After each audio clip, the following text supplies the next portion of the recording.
Hi and welcome. In this video I'm going to provide an overview of what the summary tab means in the reporting section of our SEO tools.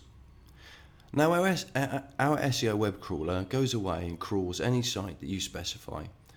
It collects a whole range of SEO information, stores that in a database, and then performs a whole bunch of checks and analysis on that in order to present this information to you in a logical, clear, concise and easy to understand way. Now the summary tab found under the reporting section, which you can find from the side menu or from almost any other page on this site. It's expandable and collapsible, so you can see it or not see it, and it contains various bits of information, various data and various information on difference. Firstly, this section covers the particular type of segment of the data we're looking at. The first row shows the latest crawl, the second row shows the previous crawl, and the last crawl shows the difference between those two. Now the first thing we're looking at here is the number of URLs crawled, which is literally the number of URLs that our web crawler was able to crawl during the latest crawl that it performed.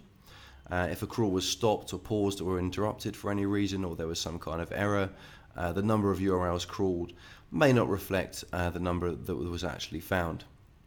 HTML URLs we've split out because these are typically the pages that you'd want to optimize during an SEO audit, or at least segment in such a way that you could deal with them separately. Non-indexable, non-HTML URLs include things like images and CSS files. Indexable URLs are pages that are obviously HTML and are in fact indexable. We qualify this as them not having a no index tag on them. Non-indexable URLs are URLs or web pages that have a no index tag on them, preventing them from being indexed. Status 200 URLs are literally URLs that reply with a status or response code of 200, meaning that they're accessible.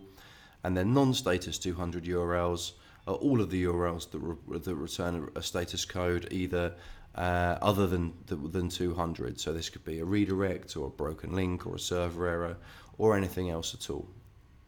So this summary section here has also click-through data. So if you want to see all of the non-HTML URLs, you can go through to a page, select the number of rows that you would like to see. You can sort by response code, you can sort by the content type, or you can sort by the URL itself. And you can also download this data into a CSV file as well. Simply clicking the previous breadcrumb navigation slug will take you back to the page that you're on, and you can click through to any other page to see any of the data that you want. Thanks for watching.